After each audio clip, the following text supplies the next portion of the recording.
Etz Chaim Beis, Volume 1. We finished chapter 80, so we're up to chapter 81, which is page Kufrun Beis 152. We are in the middle of discourse number 21, Besukos Teishvu. And the theme, which I shall summarize right now, and also review this last chapter 80, which, if you recall, we had several questions and lack of clarity, but I believe I've gotten the clarity now. The discussion is transcendence. On the language of Kabbalah and Chassidus, makif, seviv, eagle, they all mean the same idea. So basically, Ayin Beis, as I've summarized several times, is primary focus is the interface between existence and the divine, the interface between the finite and the infinite, the interface that allows us to retain our individuality while we connect to something that's beyond mortal boundaries. That's the great challenge of Kabbalah Chassidus in general. Ayin Beis particularly addresses that issue. And the Ayin Beis, we're up to chapter 80, but the first chapter began with the beginning of the whole Hemshel discusses the interface on the first level. It's called ratzon or keser, which is the desire. For anything to have a connection to something else, any interface, the first step of an interface is a desire. That the one who is desiring has to desire and have an interest in something outside of himself. If there's no interest, if there's no desire, there's no inclination, and being drawn to something, you don't have any connection. Atzilus, of course, the essence of the divine, does not need anything. So being created a reality where he wanted to have a relationship with, and a reality where Dir B'Tachtenim wanted to have a dwelling place, a home in this material existence. So the first step for us to have a relationship is that there be a desire. Now, of course, God can do anything He wishes, but then there would be no structure, there'd be no way to have a relationship. So the relationship is that the first source, it's called the Etzem, desires existence. That's keser. But to understand that, the Rebbe Rashab went for 56 chapters and explained, before we discuss the desire, let's discuss the structure of existence. What is the structure like?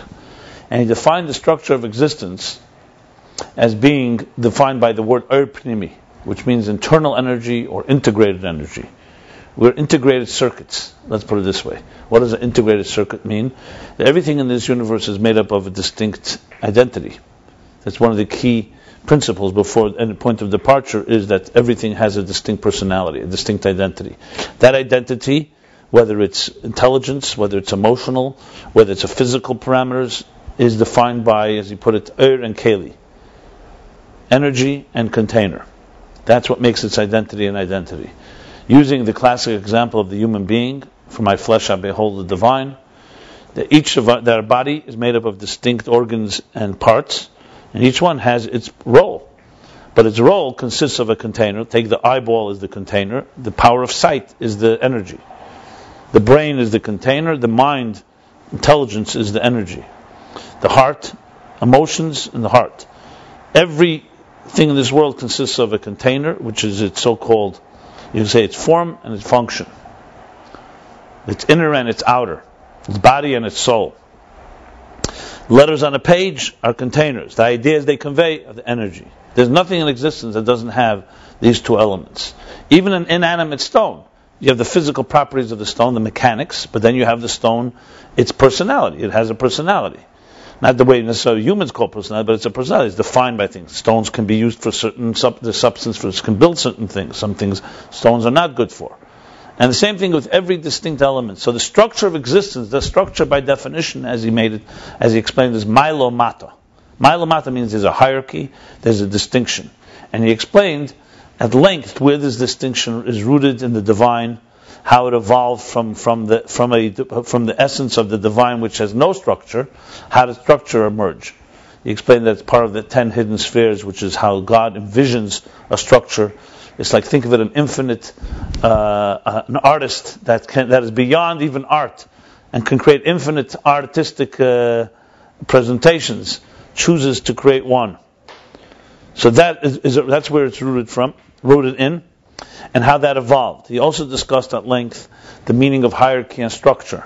That what distinguishes one level from the next is not just quantity, that one has more energy than another, but they also have qualitative difference. There's a fundamental difference between, let's say, chochma and bina, between conceiving an idea and comprehending an idea. And the same is throughout the entire structure. After explaining 56 chapters of the structure, he then went on to discuss and move over to transcendence. And transcendence is now, once we know the structure, the purpose, and the structure which is the purpose of existence, now we talk about how do you transcend the structure. He said no system can change itself from within. So now we go back to desire, the desire for the structure. The desire for the structure is the first interface that represents the divine, that God wants this structure. That desire creates the first connection, but then there's the structure, and so there's beyond the structure. This is the difference between Ur Pnimi and Ur Makiv, or Soviv and Mamale, or Igulim and Yesher, circles and lines. The Kav, the stream of light, the ray of light, defines structure. There's a line which has higher and lower, has a hierarchy. The circles, or the Makiv, being like a circle, it's all encompassing, where there's no distinctions. And that has been the discussions. After chapter 56, he begins to discuss the comparison of transcendence to immanence. Discusses that transcendence also has a relationship with immanence and is commensurate to it.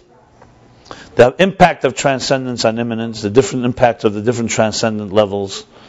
And asks the question, of course, so what if this transcendence is one all-equalizing force as opposed to the structure?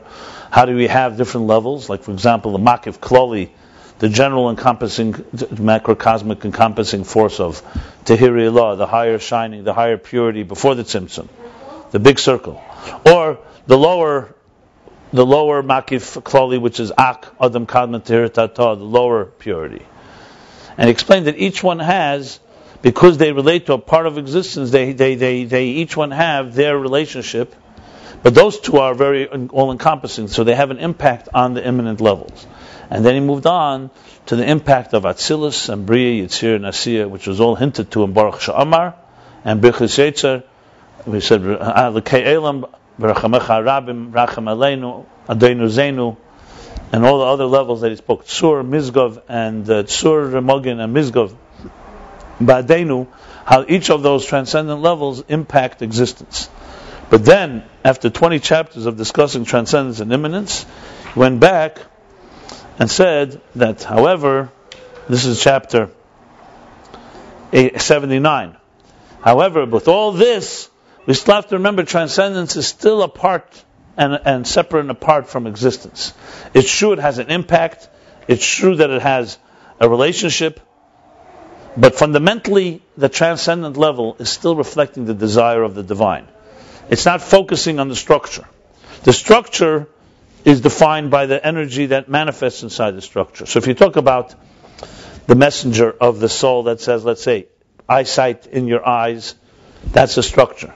If you're talking about the desire to see, which is already a reflection of the soul's intent, or in the case of the divine intent, there's a far more amorphous distinction, basically meaning there is really no distinction. They fundamentally, qualitatively, all these levels of transcendence are all reflective of one desire. Yet they have distinction in how they manifest themselves. This is in chapter 79. They're mohus echad, as he says. They're one personality. They're one qualitative entity. And that's what's called hishtalshlus ksarim zemezeh, that the desires, they all evolve from one another, meaning they all have their own path, they have their own express lane, their own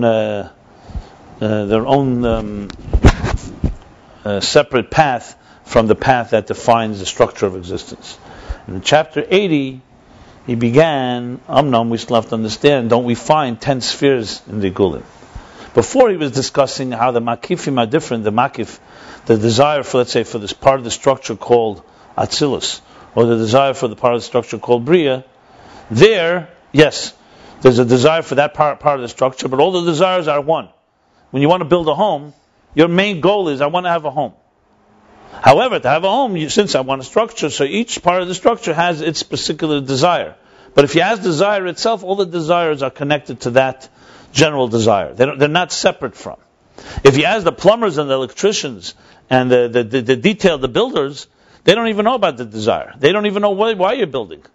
All they know is what they have to do. They have to put the pipes in place. They have to build, this one has to build the living room. This is building the dining room. Each of them is a messenger only for their particular role. But if he has a desire, so-called the department head of each section, that desire, they're all linked together. So that's understood. So there the desires qualitatively are one entity, yet each of them is now focusing on the particular part of the structure that they relate to, and they have their commensurate impact. As we spoke, the impact of the different impact of Tehiri laws on the Mesiras Nefesh of the body, fasting, Yom Kippur. The impact of Ak is on the Mesiras Nefesh of the soul, and its faith and dedication. The impact of Atzilus is on the general the hidden love and Rusa Deliba, the desire of the heart, the thoughts of tshuva that come into a person spontaneously. And then the impact of the three makifim of Bria Tzir. Each one focuses on three different types of souls. The souls that are more involved in action, the souls more involved with emotion, the souls more involved with intellect. So that's understood. But now the question goes deeper. We find in the Gulim themselves, in the circles, in the transcendent desire itself, spheres. There are 10 spheres in each. We're not just talking about that there are many levels of desires, one for Atzilus, one for Bria. We're saying the spheres themselves have 10 levels. So how does that reconcile with the fact that desire or transcendence qualitatively does not have differences and distinctions? That's the question in chapter 80.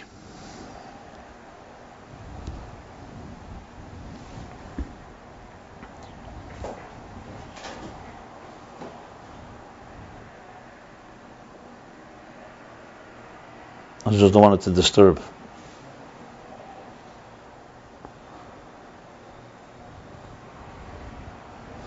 Okay. Now I looked around for the sources and I see this question actually is a question from the Rebbe Marash. And interestingly, let me first sum up the chapter 80 and you'll see where I'm going with this in a moment. So to answer this question, we see now that there are distinctions. There are 10 spheres in the Gulim. And it's clear from the Etz Chaim, as he says, that the Igul HaKeser, the Igul HaChochma, and Igul HaBina. So now we're not just talking a general desire. There are actually desires for each there's an Igul, there's an encompassing transcendent energy for each particular sphere.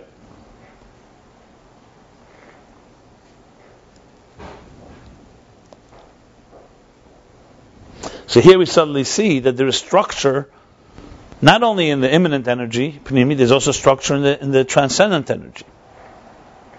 So this seems to contradict, as he says, that which we discussed before, that the makif, in the transcendent, there's no ischalkus. It's Ein Sof mamish. Then he goes even further. Etz Chaim there says that the Gulim themselves have a higher level and a lower level. Not only are they 10 spheres, but there's an upper part of an Igul, there's an upper part of the circle, and there's a lower part.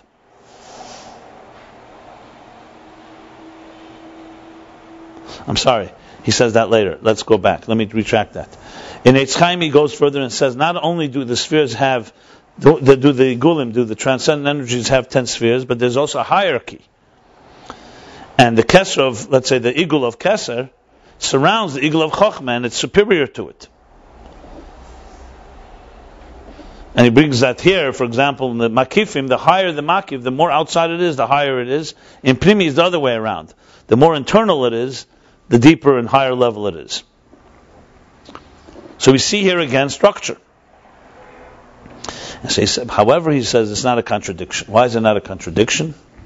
Because all these elements of structure in kesarim, in the crowns, or the makifim, in the circles, in the transcendent,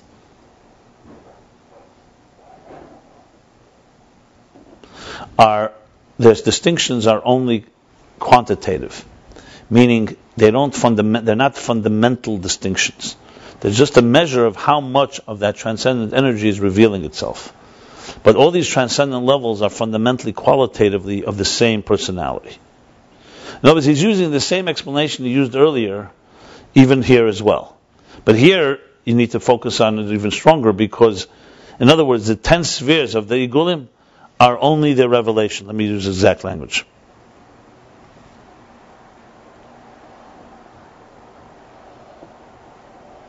Mashanikra igul elyon ve'igul tachtim. You say something's a higher circle, a lower circle. It doesn't mean they're fundamentally different levels and different personalities.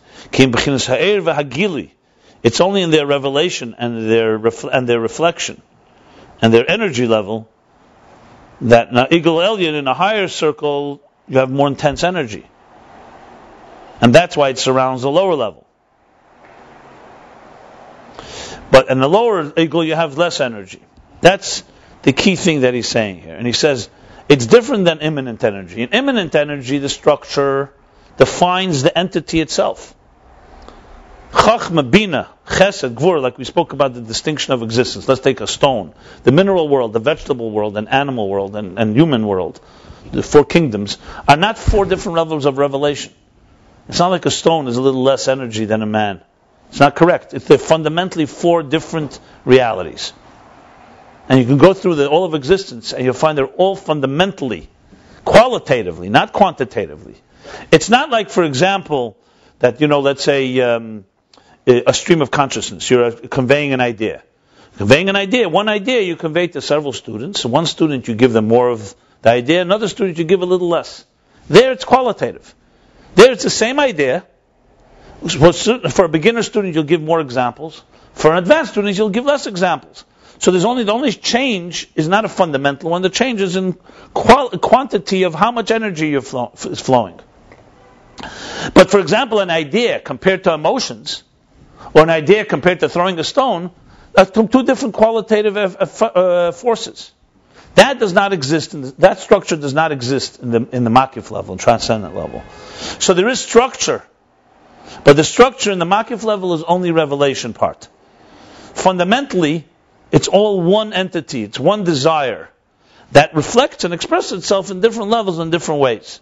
And that's the meaning of the 10 spheres. So even though we use the word 10 spheres, the 10 spheres of immanence are defined by structure and fundamental distinction between one sphere and the next. The 10 spheres in transcendence is one qualitative transcendence with 10 different types of reflections and revelations, but not that there are fundamental differences between one and the next. So it's a completely different way of looking at the same spheres. In other words, the desire to use chochma, the desire to use bina, the desire to write, the desire to throw a stone, the desire to walk, yes, it manifests different levels of energy are invested, but it's fundamentally one desire. And the real distinction takes place on the structural immanent level. How much energy you're going to invest in, let's say, throwing a stone, as opposed to how much energy and how much intelligence you're going to invest in throwing a stone, to how much intelligence you invest in writing a thesis, is not on the desire level. It's on the action level. So the person, let's say, has a desire for a beautiful palace, a home. In this home, he wants to have a living room, a dining room. In one room, he wants to have a very exquisite. What do I want to say? Engravings in the walls. So of course he's going to hire different people for different rooms. To build a simple room that's not that complicated doesn't require the same type of craftsman as a room that needs to have a whole design. But if he has the desire is the same. Here I want to have a simple room, here I want to have a complex room. And especially if he has the desire for the whole thing, the desires are all part of one picture. Where I want to have a home. That home has many rooms in it. So structure is defined by immanent spheres. The immanent spheres. Eres primim. The energy of the immanent spheres. The transcendent is not defined by the 10 spheres. The 10 spheres are 10 manifestations of it in different revealed ways. That's what he says. Now he goes on and says, "Be'emes." So that's the answer to the question. Then he says, "Be'emes, every eagle has in it itself also a higher and lower." So we've determined so far structure in transcendent levels. Number one is that each world has its transcendent encompassing energy. Number two, that the Gulim themselves in each world have 10 spheres, but we said they're define the structure of the transcendence, because they're not.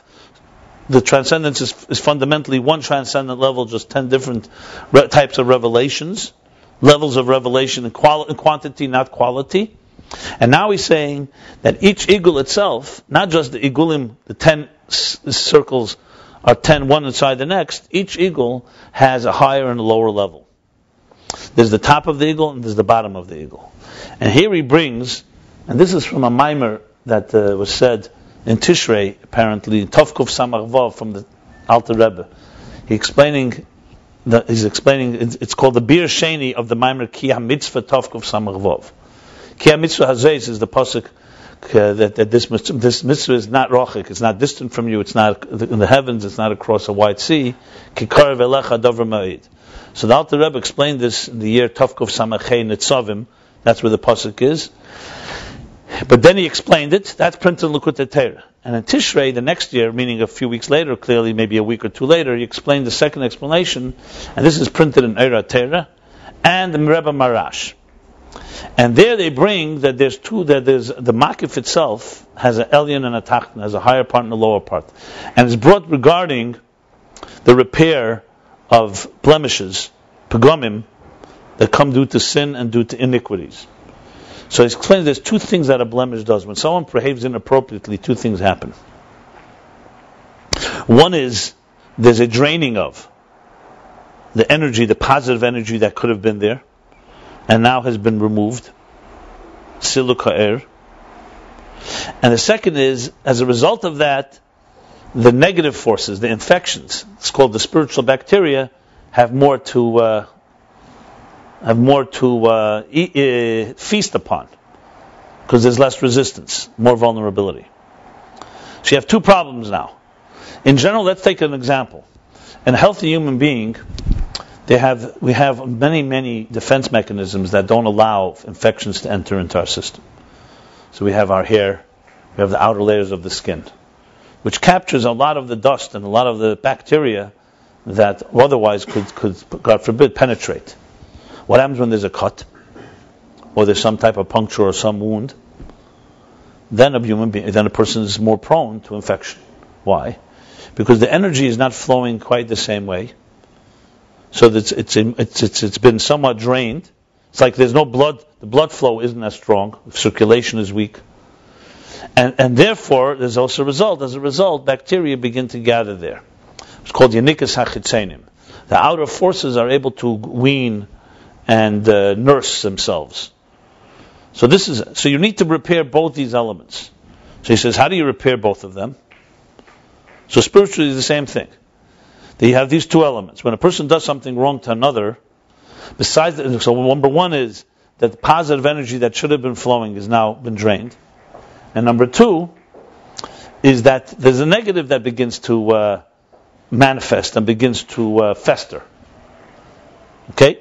So the first thing is you got to get rid of the negative. The negative, now, bacteria, like he says, has a certain amount of energy that they get. But they don't get an extra amount. Here now they're getting an abundant amount, so they're getting stronger and stronger. So he says that the two ways to do this comes from our makif, the transcendent energy.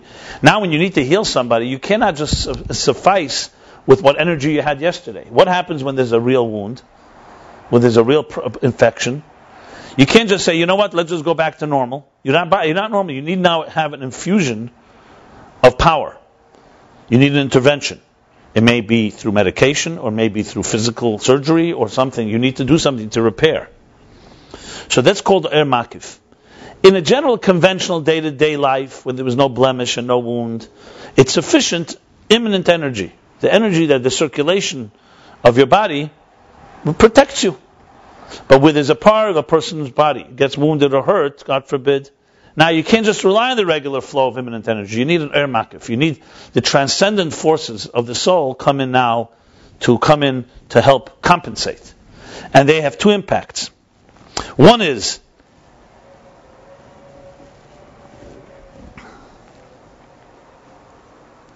to battle the infection, and this comes from the higher level of the circle of the makif. The higher part, because in order to go down to battle the negative, you need a lot of energy. So the higher part of the makif comes to battle and to push them away, the bacteria in other words. And especially you want to also take away from them the energy they've been now eating off and feasting upon during this time they've been festering.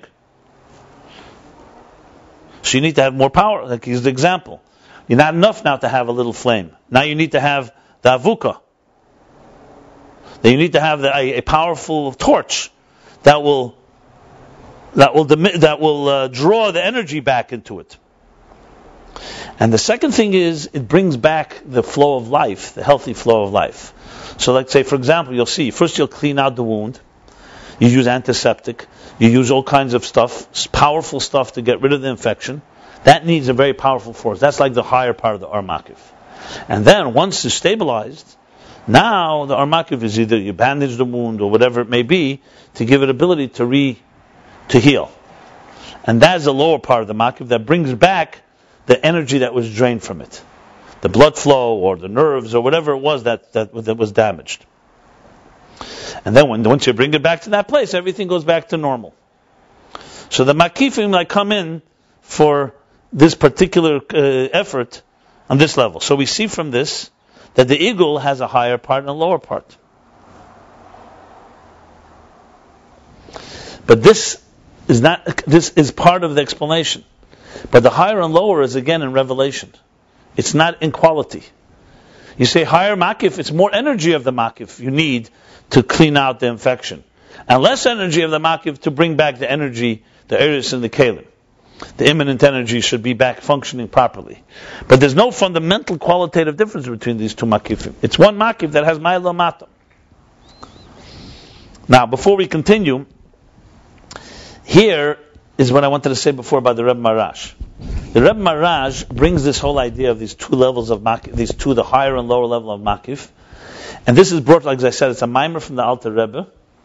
The Tzemach Tzedek writes it up in Eretera. The Rebbe Rashab in Tafresh Chav Zayin in Tishrei in the year 19, what would be? That would be 5627. Or the equivalent would be the Tishrei of, that would have been the 1826. Yeah. No, I'm sorry, 1866. 1866. And then again, in Tafresh Lamed Ches, he actually said 4 discourses that year, starting with Tzavim, where he elaborates a lot on this subject. Tafresh Lamed Ches would be 1877, 1877. That Tishrei, he also spoke about this at length. And there, after he speaks about this higher and lower part of the makif, the one that gets rid of the negative forces, and the other one that cleans away the infection, the other one that brings back the energy, the immanent energy, he says, he asks the question, but we know that in Nigulim, there are no higher and lower. So basically, here, the question begins with the question, and then he brings this idea. There, he begins the idea and asks this question, and he actually gives 3 answers. I'm going to write something up to compare it. There's 3 answers that he gives, and I think the Rebbe Rashab goes a lot further, obviously. The 3 answers he gives is, number 1 is, since the Igulim come from the Kav, so the Kav causes them to have some Pnimi. Number 2, they're like garments. A garment is a makif, but a garment is commensurate to the part of the body that it's dressing up, if you wear a jacket or a shirt and so on. And the third thing he says there is that the makifim themselves, I'm trying to remember what was the third thing that he says, the igulim themselves.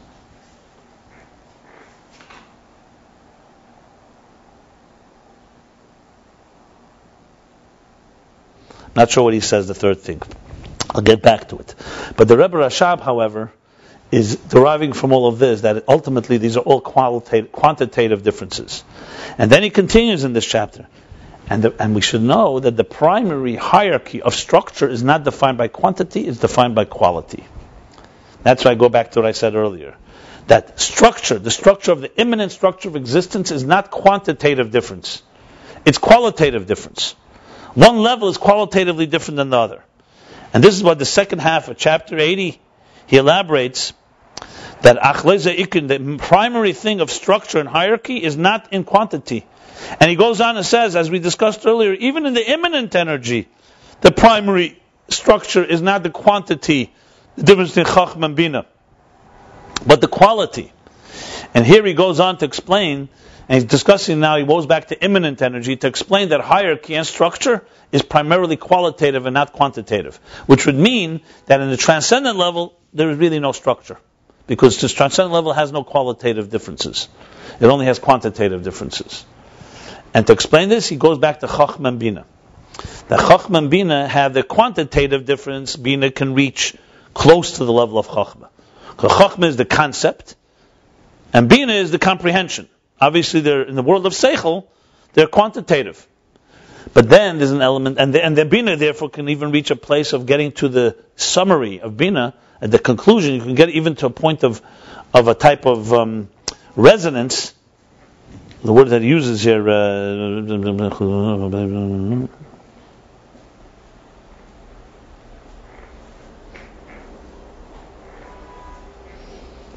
you can get too close to a point in the seichel part.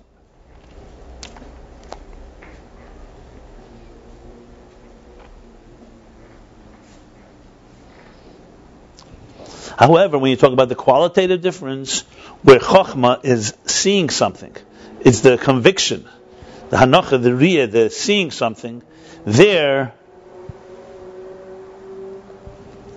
bina can never reach. No matter how refined the bina will be, it's a different dimension. It's a different qualitative difference.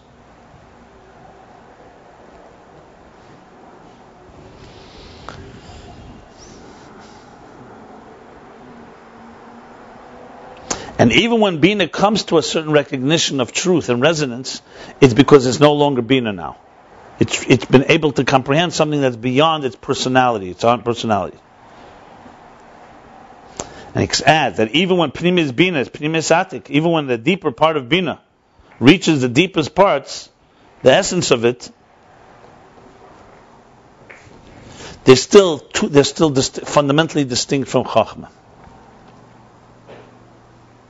So when you talk about quantity, that's where they can have a relationship, and a very commensurate relationship with each other. When you talk quality, they're fundamentally different. And that's what makes their structure so fundamental. So we see from this that quantity does not define hierarchy. What defines the hierarchy and the structure is the qualitative difference. And Makiv doesn't have that. In chapter 81, he continues where he left off. He's talking still all about immanent, before he goes back to Makiv.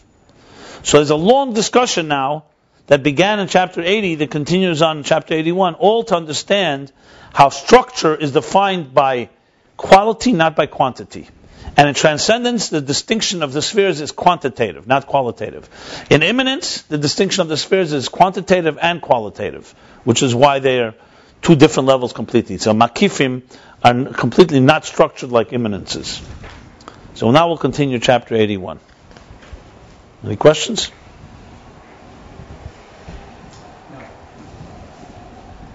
Okay. Bottom of page Kufnum Beis. V'zehu di'isa be'Etz Chaim, and this is what it says in Etz Chaim, and he's going back to an Etz Chaim that he used much earlier, if you recall the chapters. He used this when he was speaking about the distinction of immanent energy. Remember he said that in chochma, the energy radiates like closely. In bina, distant. In Zah, like through a window. And in malchus, like through a hole, through a wormhole. So he's going back to that this discussion. That discussion goes back, let's see here, how many chapters? Quite a number of chapters.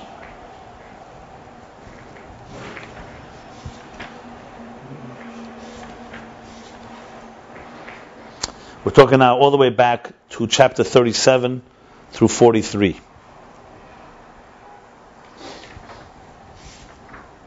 Okay, just to show you how he's now connecting it all.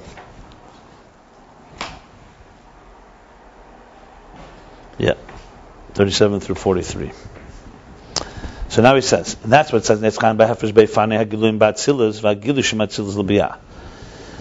And this is what it says in Etz Chaim. The Etz Chaim refer to the difference between the different types of revelations in Atzilus and the revelation from Atzilus to Bri Yitzir and Asiya. Now we're talking immanent. The Ein Sof Meir b'Keser v'Chochma b'Kirav Makom.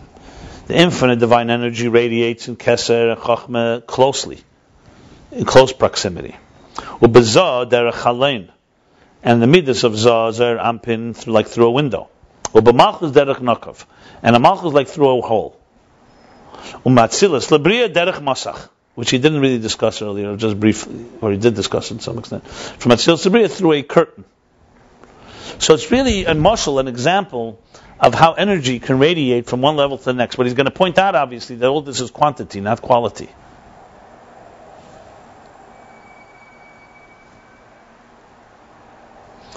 Meaning that there's just a question where you have the same, let's say, sunlight.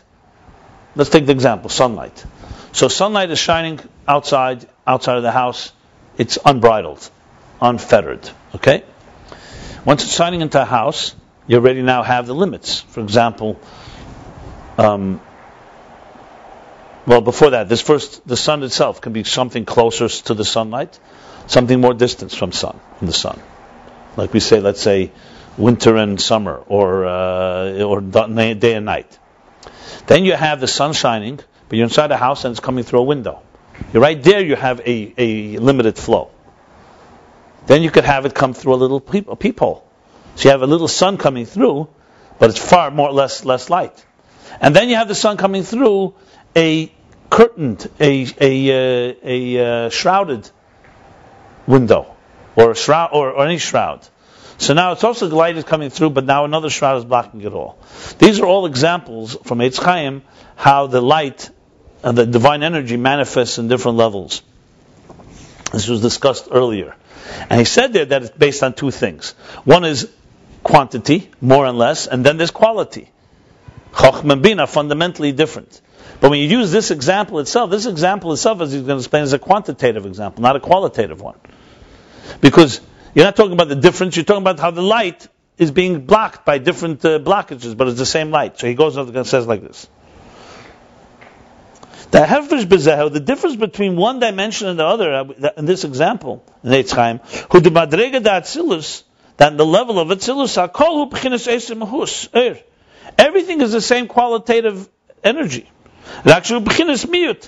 Only thing, it's in a state of diminishment. Malchus. Therefore, even in the level of malchus, where the energy comes only like through a hole, and a state of very intense, increased diminishment, nevertheless, because it's the same personality, the same identity, the same qualitative light, energy, potentially you can widen the hole, and the energy should become manifest, the light, just like it is through a window. In other words, there's no fundamental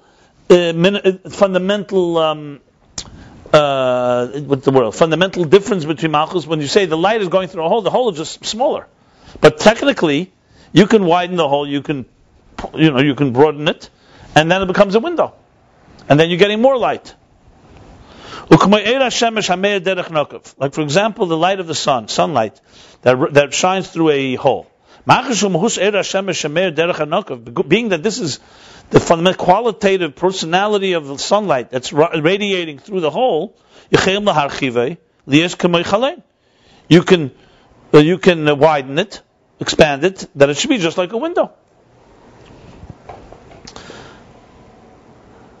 But now he goes on. But when the transmission is like through a shroud, through a curtain,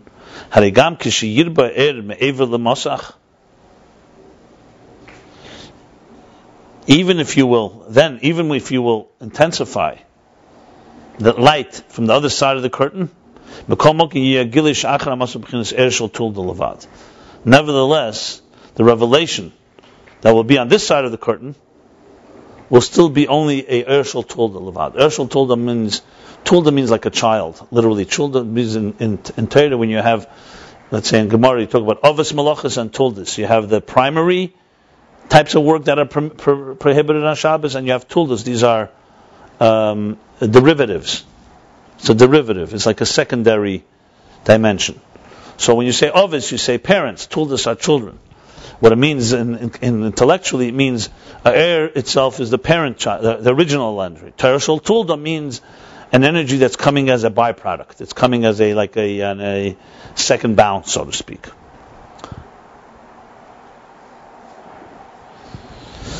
soon see where he's going with this. So when you talk about a hole in malchus, in Atzilus itself, then it's just a matter of quantity. You widen the hole, you get more energy. But when you talk about beyond the curtain, here, even if you intensify, see, I'm not clear why he's saying this. You'd think the example would be take away the curtain and you get the energy.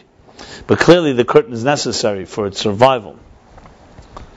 So I'm not sure. Let's see where he's going with this. Because he's saying, even if you intensify the light on the other side of the curtain, you still do not get the light that's there on that side, on this side of the curtain. See, by Nakav, all that's missing is it's the same light. It's just diminished in the sun, let's say. With a curtain, what you're also getting is a shift. The light has been what's called diffused, right?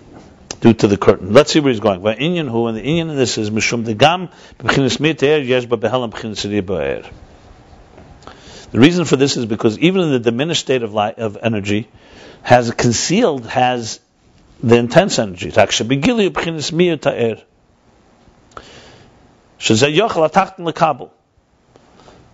Except in a revealed way, you only have the diminished state because that's what the lower entity can receive. In other words, the reason that in malchus, the light cannot enter there, not because fundamentally you don't have the capacity for that light, it's just that right now that state of being that you're in can only receive a diminished state of light. But within there, you still have the intense light within there. He's going to give the example. Like the transmission of an idea from a teacher to a student, from a transmitter to a recipient. That which comes in a revealed way to the recipient is only the outer part of intelligence. Because he cannot, at this stage, he cannot receive that. If the teacher would give him the whole pnimius, the inner wisdom of this idea, he wouldn't be able to receive it. But in truth, even while the teacher is giving him a diminished flow, within it lies the inner dimension of the seichel, the inner meaning of it. Gamkein. Within there lies the primis seichel gamkein. And there's also the inner seichel, intelligence. And that's the inyan what it says, that a person should always teach a student in brevity, in brief. That does not mean, the intention of that is not that he should not transmit intelligence complete. Rather, it should be in a form of mu'at, that the little contains the much.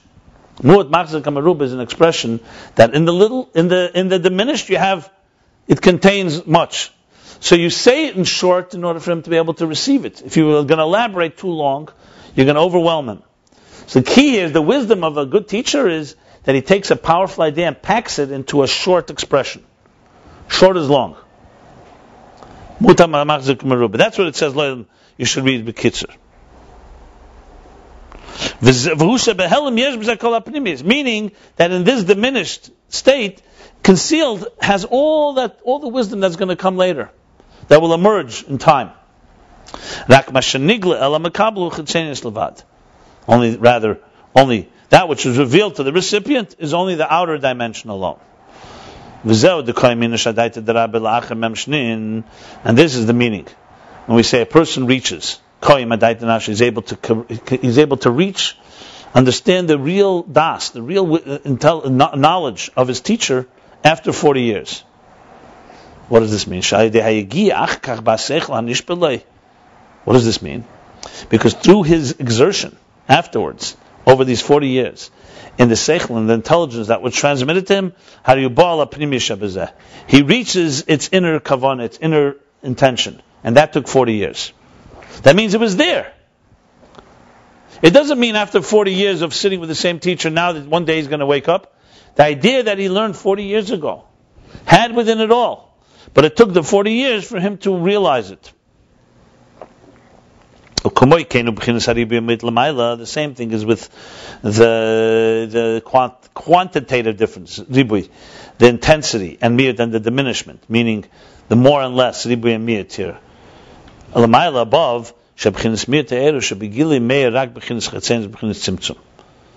Mir te'er means when something is diminished is only that in revealed state radiates only the outer level and in the form of tzimtzum, in the concealed state. Ava behelim, but hidden, yesh b'zeh gam b'chinas ha'pnimis. But within it, hidden is also the pnimis is there. He's going. Now this was the mashal he gave, the example of a teacher and a student. But tzarich leimer shifts it away from a brighter and less bright. We'll get back to the mashal. I'm not sure why he used that. I think it was just really to explain how it's all in Atzilus. Outside of Atzilus, there is a qualitative jump. I think that's what he's trying to say. But we'll get back to it. I keep it in mind. Right now, he's still explaining quantitative jumps. The curtain is, I think, because he wants to say that. Remember that the hierarchy of Maila Mata, he's not talking on the quantitative level. Remember, even in Atzilus, you also have a qualitative difference between malchus and chochma and bina. Yeah, but he's not talking about that. He's talking about the quantitative. He's talking to Etz Chaim right now. When the Etz Chaim says that the light shines in Atzilus, differences between like a close, distant, a window, and a hole, it's the same qualitative light with different quantitative differences. In Bria, it's a qualitative jump because of the curtain. That's what it appears he's saying. But he's still sticking right now, he's speaking about the quantitative differences. The thing that's noteworthy, though, you can see he's calling the difference between quantitative, difference between the diminishment and the transcendence. That's also quantity, from his point of view. Right. No, 1 second. Primis Chatzenius could be, it just means it's the same quality. That's the point. The quality is there even when you're getting a diminished form of it. That's the point, the same quality. He proved it with the fact that after 40 years, you come to it. Yeah. So that's a Pnimius. Now, Pnimius means when a good teacher is conveying an idea qualitatively, whether he gives it in a diminished form or in an intense form, it's qualitatively the same idea. That's what the Pnimius means. What you're getting is only a diminished form of it. That's what he's saying. It's still, it's still between the superficial. He doesn't say superficial. He says a beginner student who's getting only a small diminished form of it. Within that diminished form, everything is there. It's all there. It's all packed in the ideas. All there. You will not need a new dimension of intelligence to get there. You just have to grow as you assimilate it. Yeah, I understand. I understand. Okay, let's go. But Sarach Leimer Shekenu Gam b'Meichen Midis. We have to say the same is also with Meichen Midis, intelligence and emotions. That Gam Shamidis Muvdal B'chinas Hamitzias B'chinas Hayeshishal B'chinas Hameichen. That even though emotions are separate in their substance and in their sense of self, Yeshus, their ego, from Meichen. U'Kameichen is Bar Leil Perek Lamed Gimel, like we learned earlier, chapter 33. The Kol Inyan Hamidis Hu Inyan Hergish Atzmei. That the whole inyan of midas, emotions, is sensing yourself. What's in it for me? My feeling. I feel myself. I feel my needs. So they're fundamentally different than meichen and midas.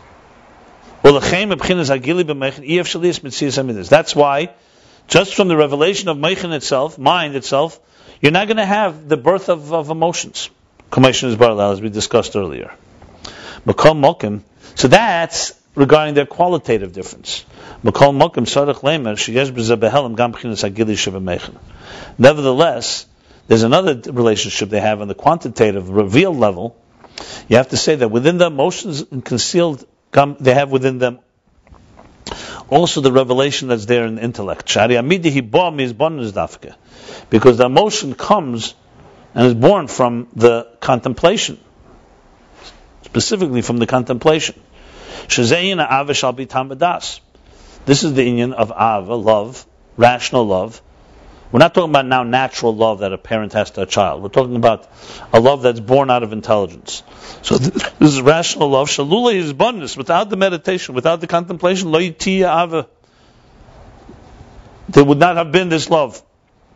And through this contemplation specifically, explicitly through this contemplation, the love was born.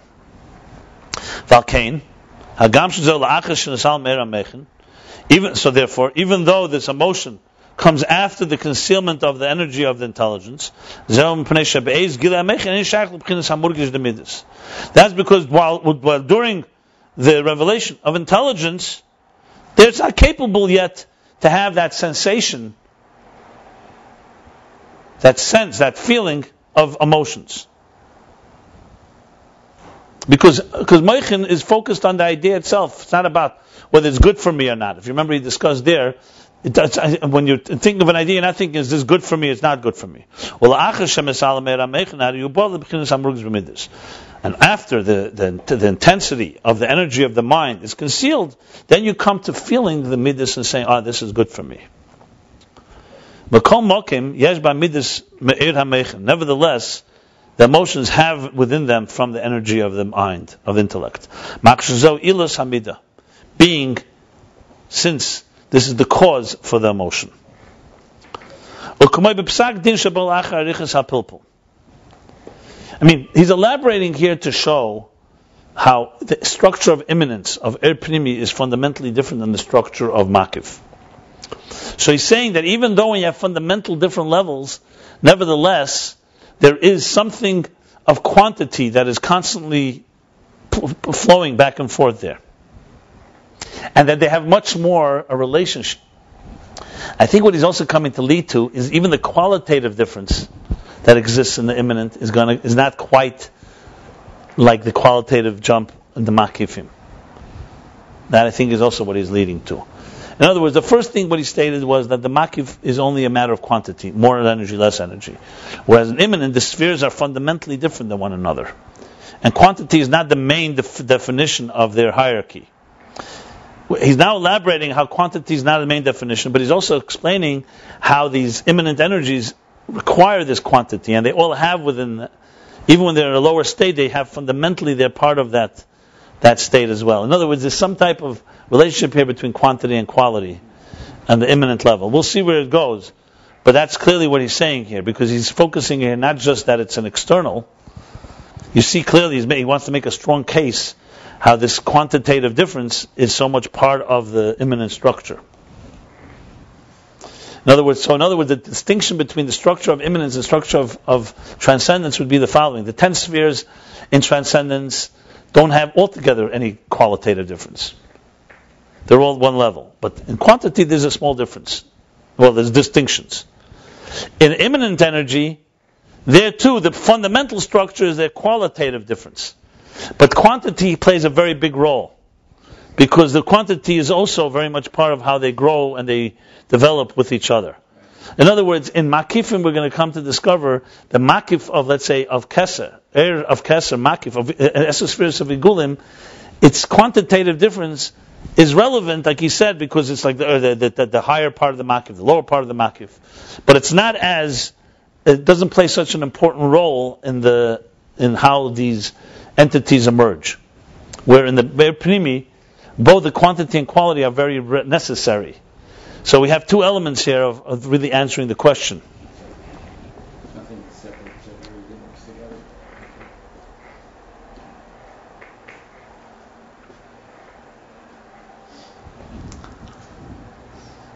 The third reason Rabbi Marash gave the difference of Igulim was that you could say that in Igulim there's two levels. There's how they are beyond existence, and there's how they are focused around the thing that they encompass.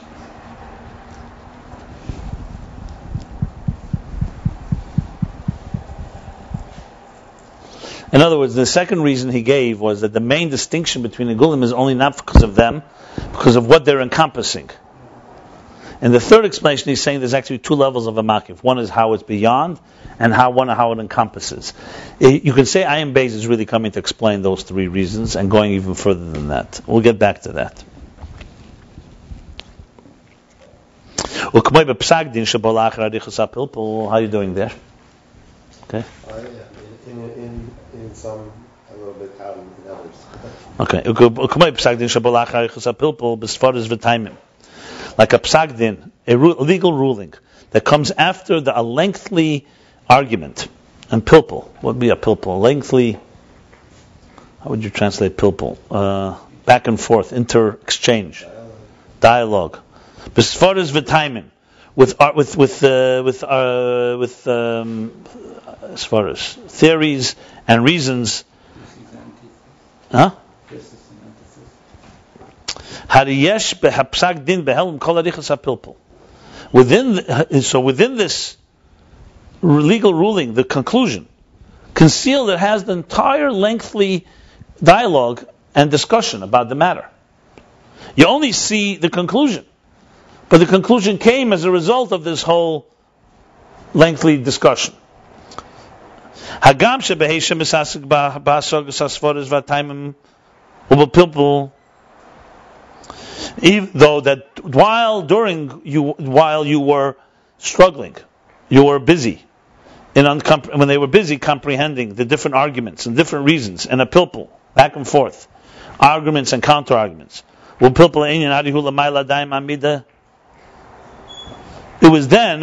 was still above any particular midah, any particular so-called conclusive inclination. Midah here doesn't necessarily mean only emotion. It means that you're leaning towards midah would be potter or chayav, responsible or not responsible, kosher or not kosher. Which is the actual legal ruling. So even though two things, now you're not focusing on the whole pilpul, whole back and forth that has within it. Even though while you were busy, you didn't even come to a conclusion yet. So you could say it's two different entities. Here you're busy a discussion, a dialogue that has nothing to do with the conclusion. But since the conclusion comes from there, and it's a result of that process, it has within it the whole arichas, the whole lengthy discussion. Same thing is with an emotion that it has within it concealed the whole lengthy contemplation from which this emotion was derived, from which this emotion emerged. Then he adds in the parentheses,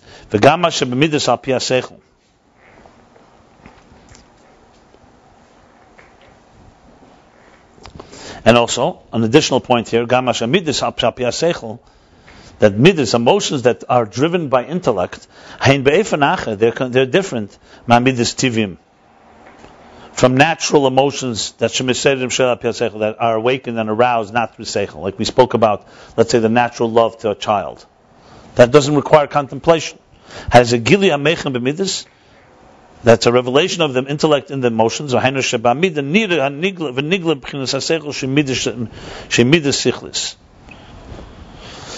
is the gili of the meichel in the midas. That means that the midah in the emotion you can see and reveal the seichel, which is the midas sichlis. Means it's a midah that's driven by seichel, midas sichlis. He's just adding that we talk to make the point when you talk about emotions that are not driven by intelligence. So obviously, they're not driven by. They're not a product of contemplation. When you're talking about midas that are, so within them they have the seichel within it. In addition to what he said till now, that they have concealed the whole process, he's saying that they also have a revealed element of seichel. You're saying that you can see something apparently? Yeah. Yeah, you can say. Yeah, in other words, there is, besides that they have the whole concealed this process, even revealed, you see something you don't see in a super rational emotion. Super rational emotion, you're just seeing love for something.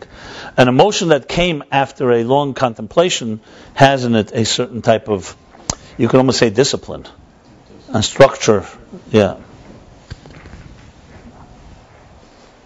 Like, let's say you came to contemplate upon nature, and while you contemplate, you come to a deep appreciation of God or the blessings you have in your life.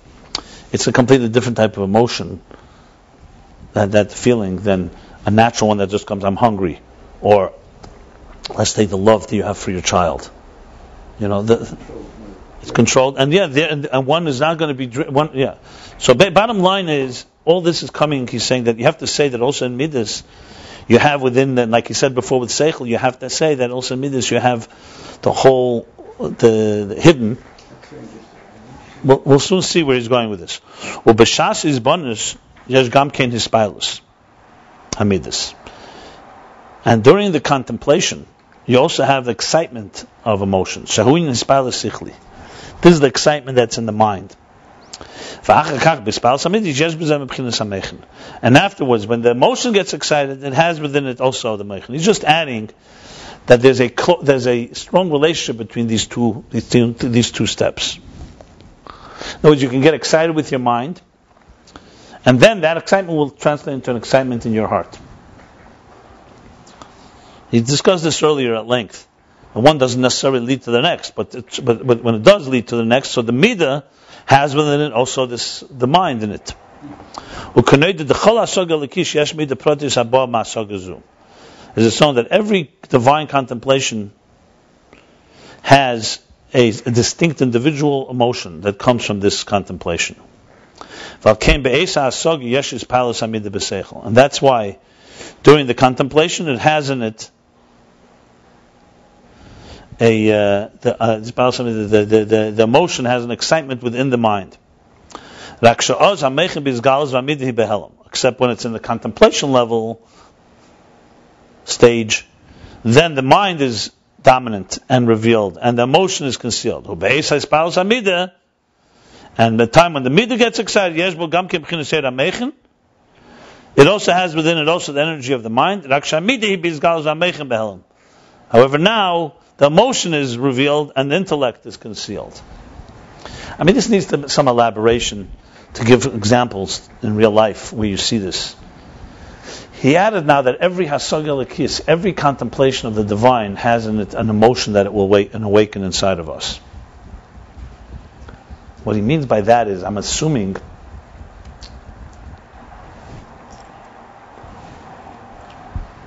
that when you think about God the different ways, everyone has an emotion, but sometimes the focus is on the intellectual excitement, and the emotion is yet still concealed. And sometimes it's the other way around. Once the emotion emerges, the primary force is excitement of the feeling, and the intellect within it is concealed. The whole contemplation part. You see, we probably don't relate to this well because we very rarely spend our time developing such maturity. We don't have a mature development. Most of us, we are instinctive human beings. We're impulsive. So most of our emotions are of the nature of midas tivim. We follow our hearts. And there's little avodah in working on your mind contemplating something and then turning it into emotion. We have mind contemplation, but we don't necessarily bring it into the emotion part. So when we say v'yadaita hayoyim v'hashavoisa elavavecha, we say today you shall know God. And then and then you will return with your heart. We have a lot of v'yadaita. People learn, but the heart part, the emotional part, which comes in davening, is less developed. That's why I think it's harder to relate to this. But when you think about people who working on themselves, and they're really sitting on Rosh Hashanah Yom Kippur, contemplating about the divine realities, and getting excited about it, and that in turn becomes an emotional excitement where they actually love that godliness and want to emotionally connect it. As much as we love food or material desires, that's what he's talking about here. That's why this is very theoretical for anyone that doesn't experience it, because that's what he's saying here. Yeah. Huh? Right. But you could at least appreciate it by understanding that there are people. If someone said, "What do you enjoy? What are your emotions inclined to?" Most of it will be material things. You may say, "I also like to learn chassidus. I like intellectual ideas," but it's also I would say, a pretty superficial dimension of what we're talking about here. Here we're talking about someone who actually contemplates on divine element. That's exciting emotions, and you actually become a more refined. Emotions. Your desires become much more subtle, because your desires are like when they said when the Tsar soldiers, the Alter Rebbe, they saw that he has a deep passion inside of him. So they said, it looks like you have very deep love and passion for something. And they thought psychologists thought it was for power, for leadership. It was malchus, to be a king, which was that he's threatening, he wants to be a leader. So he says, yes, his deep passion is for godliness, for malchus of Ein Sof, for malchus of Atzilus. In other words, that idea that a person should have a passionate, burning desire, like someone has burning desire to be the president, or to be a leader, or to make money, that we don't find equivalent to that. We don't find people who have that same passion in something that's spiritual. in quite the same way. That's what he's talking about here. But the point of all this being is that the midah that comes from such seichel has within it all the seichel. So even, except it's, the question is what's revealed and what's concealed.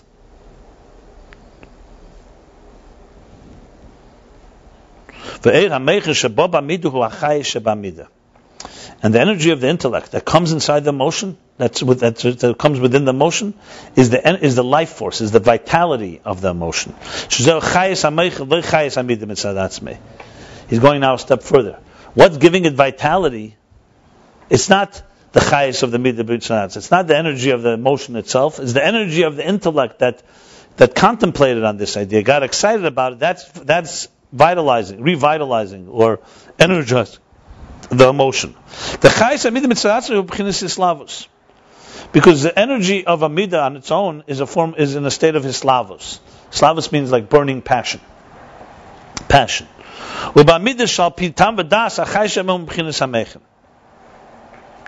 So midas on their own are in a form of passion. That's natural midas. Midas that are driven by intelligence, their energy comes from the intelligence. They're not driven by their own passions. In other words, they're being redirected. Left on their own, a human being will have passion in whatever he has passion in. Using your mind redirects the passion of your heart, but it's being driven by the energy of the mind. The mind is driving it.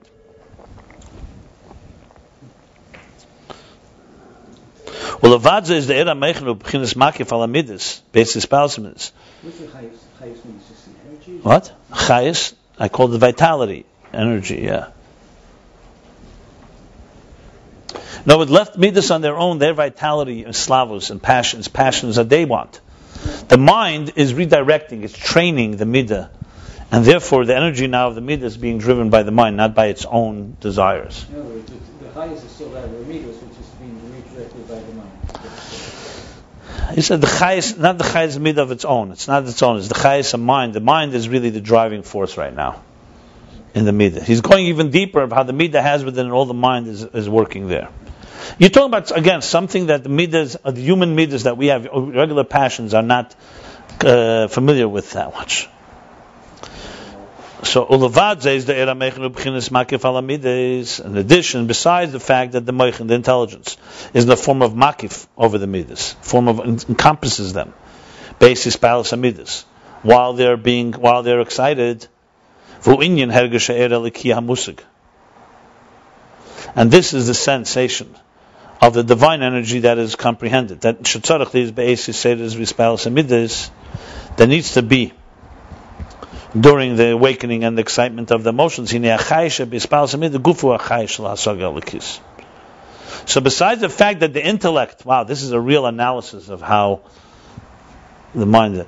So besides the fact that the intellect hovers above and, so to speak, informs the emotions, he's saying the chayshib is possible, the excitement, the life energy, the vitality and the excitement of the midah itself is really the life and vitality of the comprehension of the divine. It's not its own life force. The midah, basically, the passion that the midah would have been on its own would have that would be generating. Here, it's almost like the mind is using the emotion to be excited.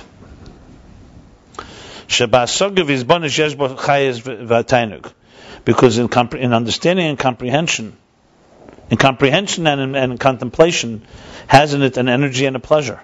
And this energy is what radiates and is felt and sensed in the emotion. And the proof of this is proof of this, because when the intelligence, the energy of the intelligence, is completely concealed, and the only thing that remains is only the emotion. This is the idea of il v'ol, cause and effect.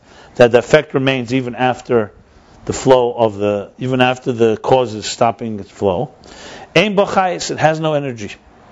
The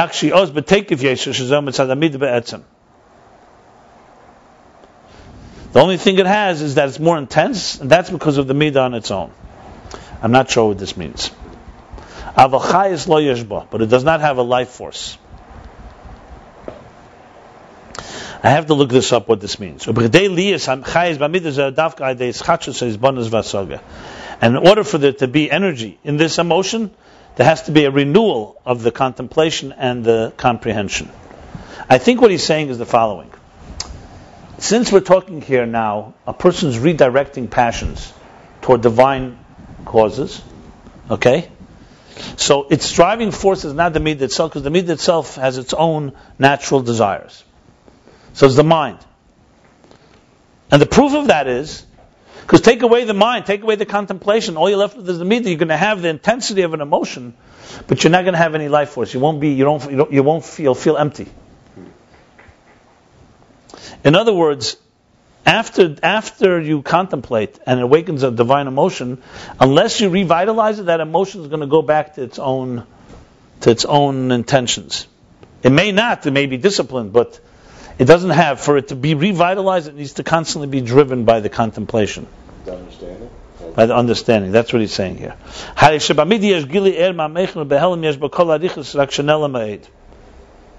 means that in the midah, it has the revelation, the entire revelation of the intellect, but it's concealed in Behelim.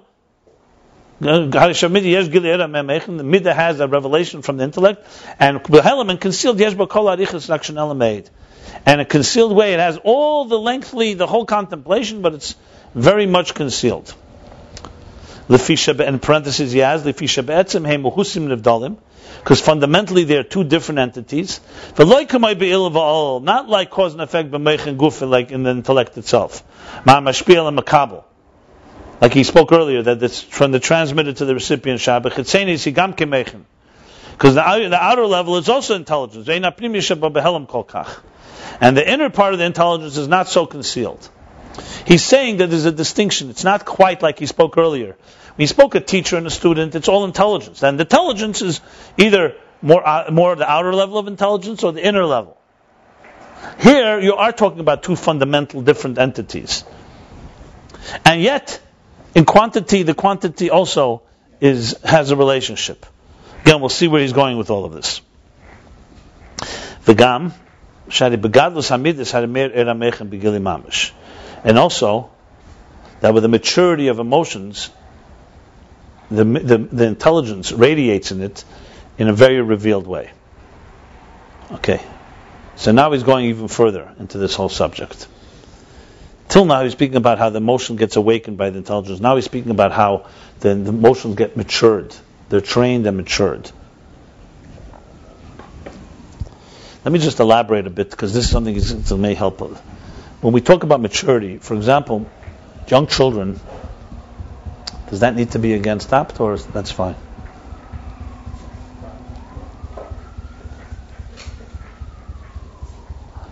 When we talk about children turning into adults, so usually we think this is how we understand it. Children are born with minds and with hearts and emotions. They don't get later in some time in life an infusion of a brain, a transfusion of a brain. But it develops. The mind begins to grow. As the mind begins to grow, the emotions become more in check, more tame, more refined. A little child, you can't expect a baby not to cry when it's hungry. It's supposed to cry. That's the way God wants it. Doesn't want it to be thinking about it. The child is impulsive. A little older, less impulsive. As the mind begins to develop, what happens is the mind is beginning to train the emotions. However, let's be honest. Even when we mature into adults, we still have tantrums, except we conceal it, because now it doesn't pass. It doesn't look right. But have we really matured? The things that bother us, are they immature things that bother us? Are they mature? Many of us are just chronologically mature. So we know enough to control our behavior. Even then we don't. Look at people with road rage. Get them under certain circumstances, suddenly they turn into little babies. Many people are babies, but they just hide it. They conceal it. So emotions, it's true, the mind has grown to a point that it keeps it in check, but the emotions haven't really matured. Avoida means, when you work on yourself, you actually begin to realize things that bothered you last year don't bother you now. You're not petty any longer.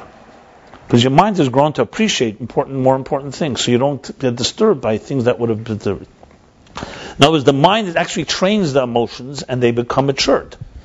To the point where where if a little kid came over to you right now and started kicking and biting you, you're not going to get down on your arms and knees and your hands and knees and start kicking back. In most cases, I would assume. Why? Because you understand it's a child.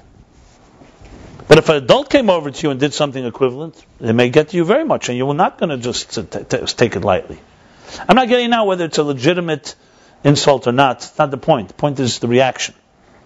A mature person contemplates. Is actually they don't get disturbed by what another person the same age group would get disturbed by, even though they both were affected by a certain reality. That's called Aveda. We're basically taking his emotions are like raw.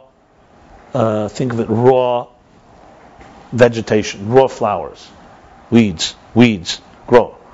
The gardener, the mind,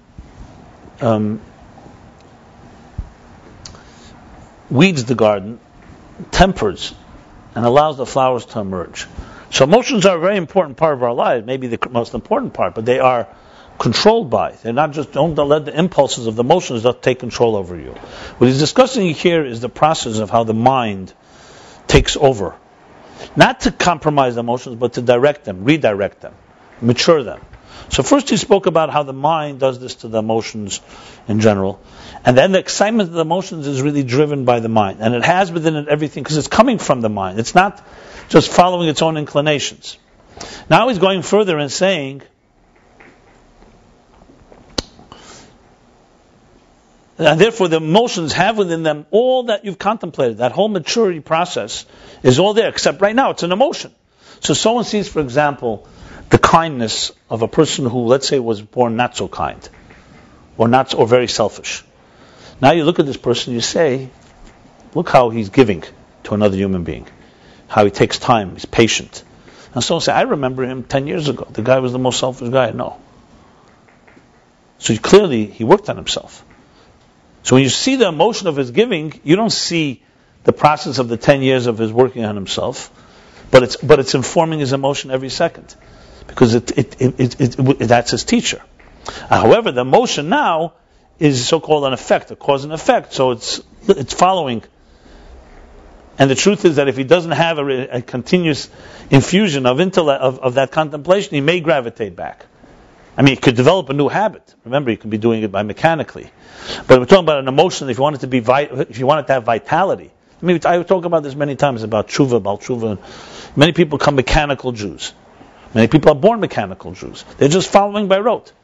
And even though there was a point where maybe somebody, I'm someone that's a FFB born, you could say they're always mechanical. But let's talk about someone who embraced it.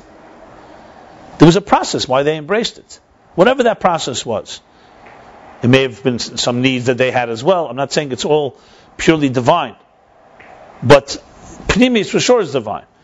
Then the process has shaped them. They changed their lives. I'm no longer going to live that life that I had, a reckless, selfish, narcissistic life. But they too can become mechanical. Because what you're doing now is, okay, now you've embraced it, and you're basing it on a memory or on a commitment you made, which made sense at the time. And it may even make sense to you now, but you don't think about it much.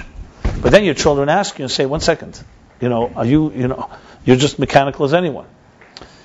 The point being here is that for it to have vitality, chayas, so you'll have a person like that will have emotions when it comes to eating or drinking or doing material things. There they don't need to be trained, because that's just the natural passions. But if you want the Yiddishkeit to be alive, you need to contemplate, you need to learn. You need to revive the energy, whatever caused that person to embrace it, the excitement, to have the excitement, the vitality. That requires the meichen there. So the meichen is really the driving engine behind this new called channeled or disciplined emotions. However, it could be concealed. That's the point he really made here. The different levels he was speaking about, how it's concealed. Meichen is the mind. Meichen is the contemplation, really. The contemplation that brought you to this place. But you can then come to the place and then not return back to the contemplation. That's why he says there's no chayas then. So bottom line is these emotions are informed and contain within them the soul of the mind all the time, even if it's concealed. That's what he wants to really say.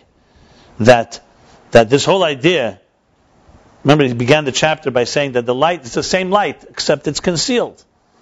All you got to do is broaden the whole, and you'll have the whole thing. That's where he's going with this. Now he's adding.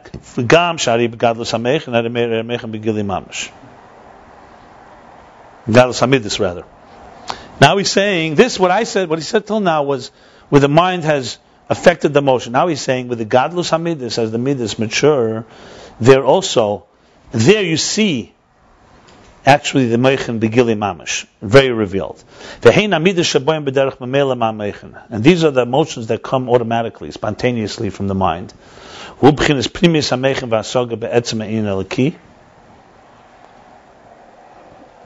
And this is the inner dimension of the meichen that come from the contemplation of the essential idea of God, divine concept. That the energy extends, spreads, and radiates in a revealed way in the heart.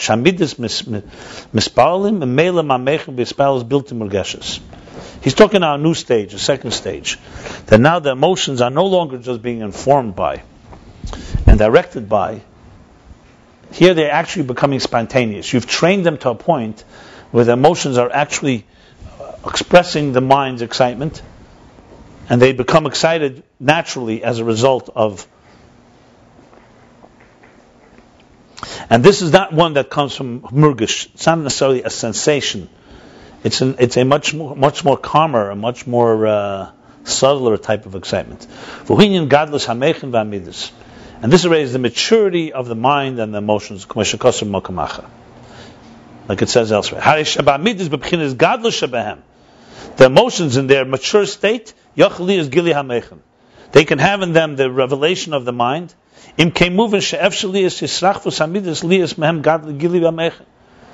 So from all this we understand, from this we understand that you could have the expansion of the emotions, that they should have within them the revelation of intellect. Why is that? Because even when they were in a less mature state, and they were being formed by the mind, they had in them a concealed way the entire intellect. In other words, he's saying that Meichen Midas is similar to the student and the teacher, except here there's two entities. Student and the teacher, what do we say? Here's a beginner student, the teacher is teaching him. Within that teaching contains concentrated ideas that the student will not understand until 40 years from now. But it's all there. So within it, he has it all. It's just a matter of quantity. It's a matter of time. There's no qualitative fundamental difference. He says, Meichen Midas works the same way. Even though they are two qualitative entities, but there's an element where the Meichen begins to impact the emotions and trains them, to the point where the emotions mature, just like that student, and then when they get to mature, they have within them, they're actually they're completely different stage. They're mature emotions that were matured by a mind that trained them. So I said, most people die without ever reaching this state. Emotionally, they remain children. And their minds may have developed, but their minds have never really trained their heart and the emotions to grow to a mature stage. That's what he's saying. This is emotional maturity. Real emotional maturity.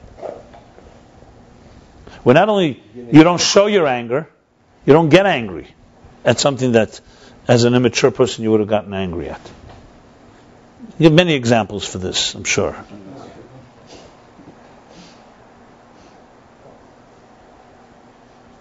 It's also, for example, how you treat someone that is your enemy, so to speak. Or do you see them as your enemy, or they see you as an enemy, but you don't feel them as an enemy? It doesn't mean that you're not naive. Maturity doesn't mean doing things that are destructive. Maturity means questions how much it gets to you. How much does it consume your brain? Jealousy, getting vengeance, anger, and all that type, those emotions.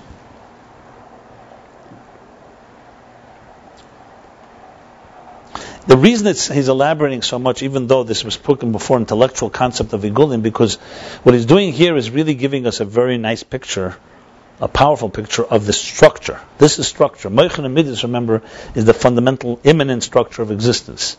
So understanding this is really understanding how the structure works. In Makif, all this doesn't happen. There is no relationship. Remember, Makif doesn't have desire, commands the body, the faculties. Here the faculties work with each other. So he's going back to the immanent discussion of immanence in a very specific way. So this is going to help us understand the whole idea of Makif. So this isn't some digression. It is in the subject matter, but we'll get to it. I'm just pointing that out. What he's doing here is showing their intricate relationship between Moichin and Midas, quantitative, qualitative.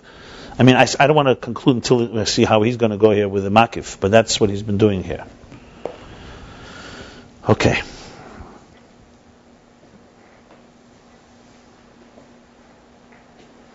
Okay, moving so we could see. So we see from this that through the expansion of the emotions, they can have the Gilui HaMeichin, because even when they were in their tiny stage, in their infancy, they had the Meichin, the intellect, in a concealed way. Do we stop here or we continue? I'm going to finish the chapter. What time is it?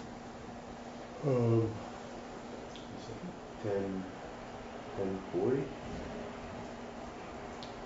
10:40. Okay, I might as well finish the chapter. I'll finish the chapter already. It should be. In parentheses it says, and the order of Aveda, of a person's service, first you have to begin with the service of the outer intellect, and the outer emotions. That's the outer heart. And specifically through this, you come to the inner dimension of the heart, talumis halev, and also to the concealed dimensions of the heart, and that's the inner dimension of bina and the inner dimension of chochma. And that's the union of the lev, the heart understands, and an understanding heart, va'lev reya, and a discerning heart, and the lev, and a heart that sees. Like it says, and my heart saw. In other words, the Seder Aved is you begin from the bottom up. You begin from the bottom up, which is the chitzenius, and you grow. That's how you grow, until you come to the inner dimension that the heart sees. Mukols are moving lamaila, and from all this we understand above the gam b'chinas prima the ribemet ha'er ein ze b'chinas chalkos mamash. Now he's going back, and from all this we understand above that even immanent energy, it's not the quantity of the energy, ribu emiyat, the abundance and the diminish, and the opposite of abundance is what? Diminishment of the energy. That's not the real distinction of the structure. That's not true structure. Mamish. Because in a concealed state, you also have within it, because in the diminished energy you have within it concealed, also the abundance. Yeah. Understand what he's saying here? So from all this we see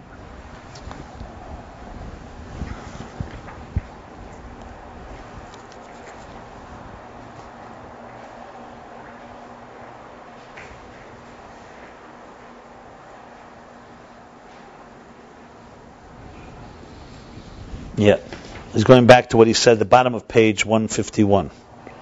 So he said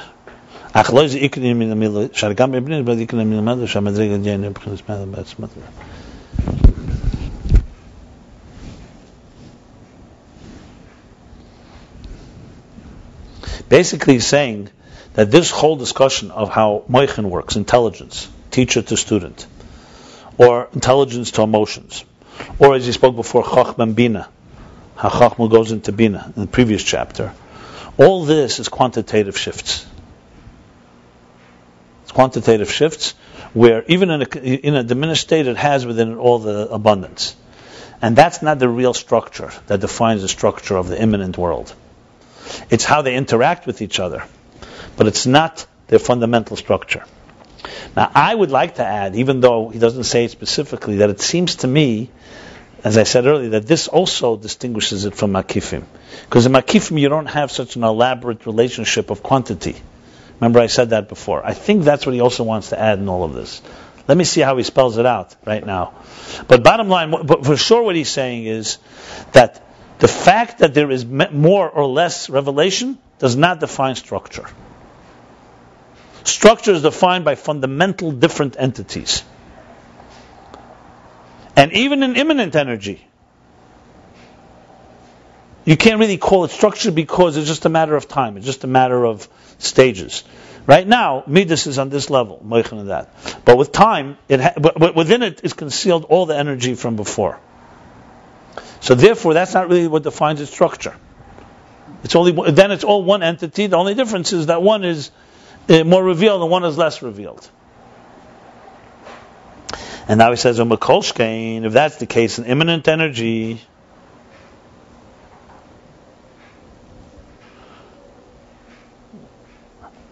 and so much more so in makiv that there's no distinction.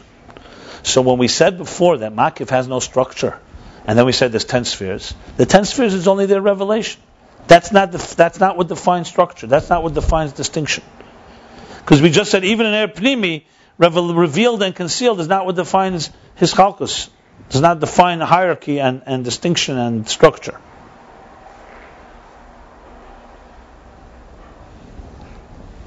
And now he's going to explain why it's so much more so. And therefore its revelation, one level to the next, is only it's more of an external element. It's not a chalkus thing. Because we can say that because in immanent energy, when there's less energy, it's at least in a form of chalishus. That's the second point.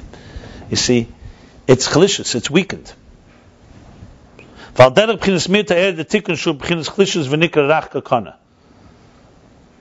first use the example he gave before. When you're teaching a beginner student, it's less energy, but it's also in a weakened state. So yes, you could say it's fundamentally the same personality. It has not changed qualitatively, but it's in a weakened state for sure. And now he gives an example. Like, let's talk about the tikkun. The world of Atzilus, tikkun, is a diminishment of energy compared to toyu. In toyu, the energies are wild and passionate and excited, and they destroy each other. So what happens in tikkun? This is something he's going to discuss later at length. There's an expression, al tehei adam kosher, you should always be as flexible like a reed, and not as inflexible and as rigid as a cedar. So, what is referring to? It's referring to the emotional, by the emotional maturity we spoke about before. That a child or somebody who's immature, I don't want to say a child, maybe a child is a different example. There's a certain obstinance. What happens with refinement is you become more flexible, more yielding. So he says, that's weakened state. You become flexible, rach, yielding, rach is soft or flexible like a reed. The koshika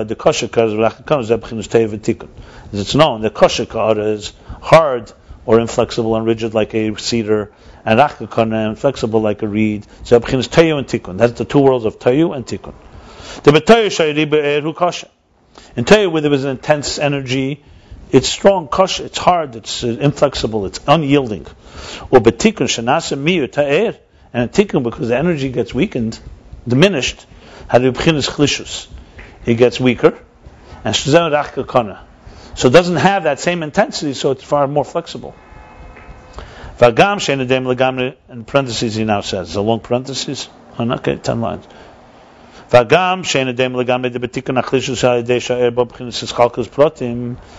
Even though you could say you can't compare it to our discussion here. Not at all, it's not completely similar. Because in the world of tikkun, because in tikkun the weakness comes because the energy has come now broken down into parts.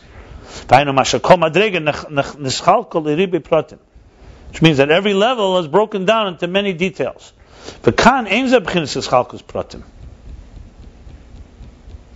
And here, in our discussion that we're discussing here, we're not talking about a breakdown of details. Like the weakening of the emotions compared to the meichin. Where the meichin weakened the emotional passion, its natural passion. That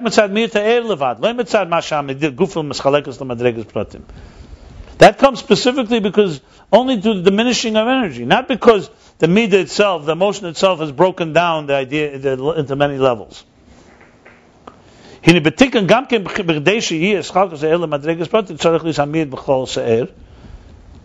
Now in Tikkun, in order for there to be the distinction, the energy should be broken down into levels, specific levels. Tzarich liyus hamiyut. You need to have the diminishment b'cholosaid in the general energy. Shezeh b'chinas achlishus b'chlal. This is the general weakening. Hanasa al de shema de Tikkun, that comes through the bittul, the shema of Tikkun liyasair b'chinas miyut, causing the energy to be diminished. And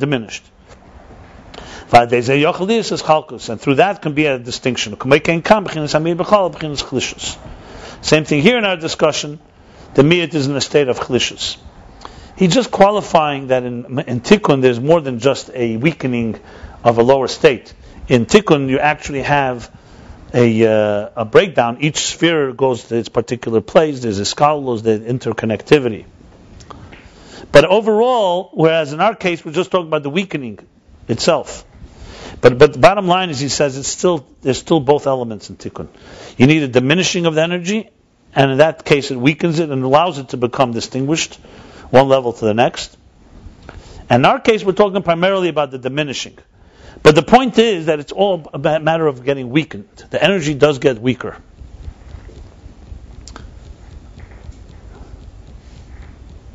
In other words, let me explain what I mean here. Midas can be immature midas. As our mind grows and we mature, the midas get the mind is allowed to do its job. It will control the midas. It will first control them, subdue them. He's saying in Tikkun, it's not just subduing of the energy of Tayu. It's also there's a maturity where the midas, the spheres, all know what they have to do now. It's like a higher level of maturity in Tikkun than what he's talking here about the midas. That's what he's basically saying. Here it's just the diminishing of them, the weakening of them. In Tikkun there's also that they are now they function in a healthier way. The liya is the closest inyan of gili or kishagili hu b'miyut, and the reason that liya being that the general inyan, the general entity of immanent energy, is a form of gili or revelation. So therefore, when the revelation is diminished, even though it has within it concealed the whole intensity of the energy, like he said earlier, nevertheless, this is a very critical point here. Nevertheless, it's considered nechshav. You define it not by what it has concealed, but by what is revealed. You see, in immanent energy, we spoke at length, it's all about revelation. Because you want a structure, you want an existence that's not concealed. So it's true that there's an element that within the diminished concealment there's all the hidden intensity, but bottom line is in Pnimi what dominates is revelation, and revelation is diminished. Therefore, it's considered we considered going by the level of the Gili. So we'll say a beginner student. We're not going to say a beginner student is potentially a scholar. You're a student right now. That's what you are. You have within you have all that's going to be revealed. So he's saying, in other words, that in addition to the fact, so even though in the immanent energy, quantity is also not what defines structure, but the fact is, revelation also helps define the structure, and here revelation is less revealed, therefore it has impact. For example, like the outer level of intellect. Meaning, Chetzein Samechin means when you get something more superficially, on the initial stage of what you understand something. So even when the student is receiving only an outer dimension, even though within it has the whole inner dimension of the intellect, nevertheless, in all its details, on an obvious, ostensible level, it's like the level of Chetzein Samechin. What the teacher is conveying, what the student is receiving, or what the person is thinking about is all on the outer level. Yes, it's concealed within it, it's there. But all the details are right now all on this dimension, outer dimension. Because there's a major difference, a primary difference between inner intelligence and outer intelligence. In their extension and in their manifestation. Because inner intellect manifests, spreads and manifests, extends and radiates also in the heart. That means the essence of the intelligence itself radiates in the heart.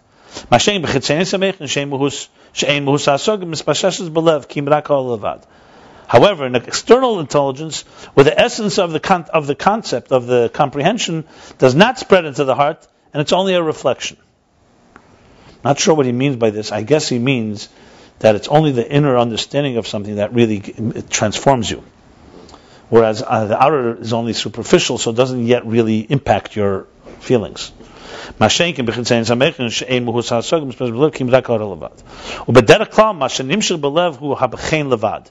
And in general, what transmits to the heart is only the bechein, only the practical conclusion. Bechein means the result. So what do we have to do? The actionable result. Like it says elsewhere. And also, this is nispashtus in their spreading, and also in their manifestation. The inner dimension of the mature mind. Of the inner mind manifests in the emotions. That means in the maturity of the emotions. That they become similar to the mind, and they're not even felt. It's not even a sensation. It becomes just natural maturity. Not like you need an effort to stop yourself from getting angry. You're actually now mature. You don't get angry at it. You don't even need to think, right? And the outer level of Meichin Mislabish, their impact, the way they manifest emotions, is in the form of yesh. You feel it. Because they have to command and say, this is what we're supposed to do, this is what you're supposed to feel. There's a sensation. So even though in the outer dimension of intelligence there's also the inner, like he spoke at length, nevertheless, in all its practical details, it's going according to the outer, like both in the spashtus, meaning it doesn't really impact the heart in its way it extends itself, and the way it manifests, it's in the form of yesh. It's not in a deeper transformation that the inner mind achieves. And this is the weakness, the weakening of the shachlisha shaber, the weakness within the energy, being that because the revelation is now diminished.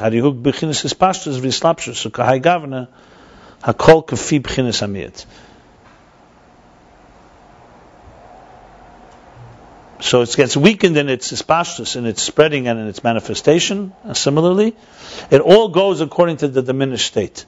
However, in transcendent energy, even though different levels of transcendence manifest in lesser or more abundant ways, it's with the same intensity and same power as just like when there's the powerful energy.